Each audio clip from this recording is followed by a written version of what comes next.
আমাকে একবার একটা কথা বলছে, আমার কাছে বড় শিক্ষণীয় মনে হয়েছে, যে একজন সাধারণ মানুষ এত সুন্দর থিঙ্কিং। উনি বলেছে, আমার বাবা, প্রবাসীদেরকে তো বাপারা সবসময় ধরে যে বাবা পাশের জমিটা বিক্রি হবে, আরেকজন নিয়ে যাবে চোখের সামনে, যেটা দেখা যায় না। বাবা হঠাৎ মরত করে নিল, নিয়ে রাখো বাবা, কাজে লাগবে।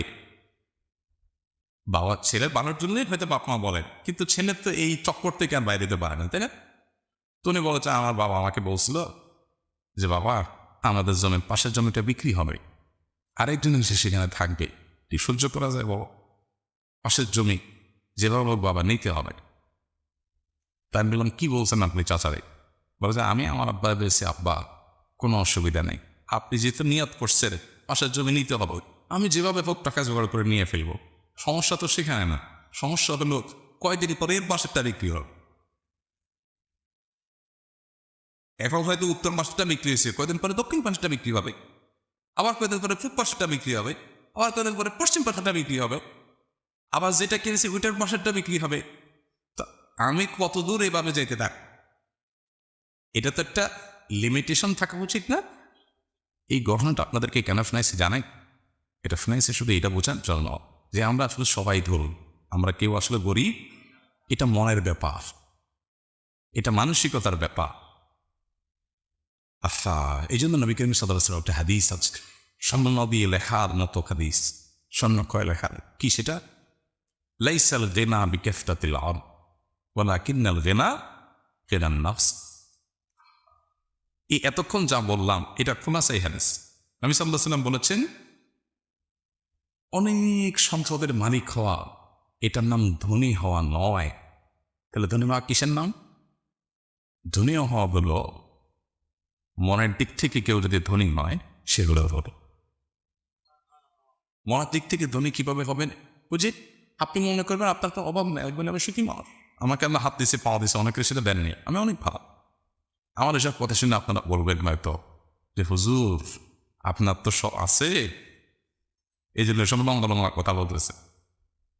আমি আল্লাহর হলফ করে বলতে পারি, শপথ করে বলতে পারি যে ঢাকায় যখন আমার বাসায় আমি এক খালি ডিম কিনতেও কষ্ট হইত, এবং কিনলে সেটা ভাগ করে খেতে দিত, একটা গোটা ডিম পরিবারের সবাই আলাদা আলাদা সবসময় খেতে পারতাম না। তখনও আমার কাছে মনে হয়, আমার ওয়াইফের সাথে মাঝে মধ্যে আলাপ হয়, সেও আমার সাথে একমত, তখনও আমাদের কাছে এক মুহূর্তের জন্য মনে হয় না আমাদের কোনো অভাব আছে। ওদের খুব ধনী মনে হতে দেখা, খুব সুখে আছে, বহু কোটিপতি, বহু সম্পদশালী আমার জীবনে দেখেছি, যাদেরকে আল্লাহ তাআলা শত শত কোটি টাকার অ্যাসেট দিয়েছে। এরকম বহু মানুষ আমি আমাদের চোখে দেখেছি, যারা এত অ্যাসেটের মালিক হওয়ার পরেও তারা হামতাস করে, হুজুর কিভাবে চলবো জানি না। আমার কাছে কালকেও একজন আসছে, এরকম একজন ইন্ডাস্ট্রির মালিক, বলতেছিলেন হুজুর সামনের দিনগুলোর কি হবে বুঝতেছি না, যদি স্যাংশন আইসা যায় দেশে, ব্যবসা বাণিজ্য এমনি লাভে উঠছে, বাকিটা হবে, মাসের খরচের টাকাটাও জোগাড় হবে থেকে আমি যাই না। এটা যে বকলক বলতেছে, তার যে পরিমাণ অ্যাসেট আছে শুধু এগুলো বিক্রি করে বসে বসে খাইলেও 2-1 প্রজন্ম চলে যাওয়ার কথা।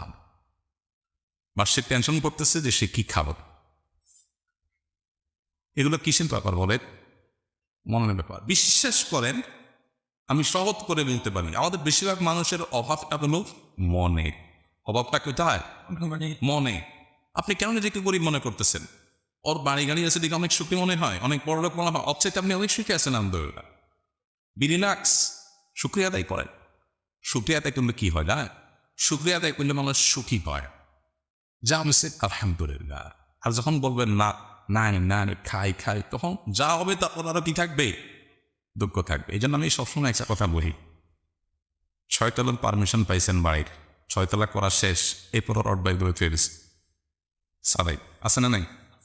কে বাইর করছে? না না, আপ তো পারমিশন পাবে না, পারমিশন তো শেষ, 6 তলার রড বাইর করে গেছে কেন? একটু কখনো টাকা পয়সা জোগাড় করতে পারলে একটু ওয়াও করে উপরে একটা টিন দিয়ে ওঠা, একটা ভাড়া দিকে। বুঝতে পারছে? তাহলে এই লোকটা কি অভাবী নাকি ধনী? অভাবী না? তা অভাব আছে না? এখন টাকা নাই হইলে জোগাড় করে দিবে, তাহলে গরিব মানুষ মূলত টান আছে, তাই না?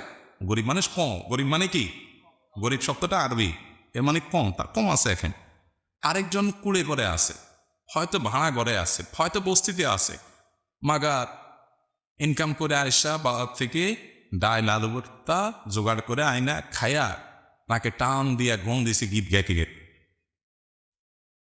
এই লোকটা রড পাইপ করার টেনশনও নাই, আর কিছু বাড়ানোর টেনশনও নাই। এই লোকটা হলো প্রকৃত অর্থে ধনী। এই কথাগুলো আপনাদের কাছে হয়তো একটু, বিশেষ করে বেকার যুবকরা এসব ওয়াশিং মেজাজটা অনেক গরম হয় যে হুজুর আমল চাইছি আপনার কাছে, এতগুলা কথা শুনে দিলেন আপনি।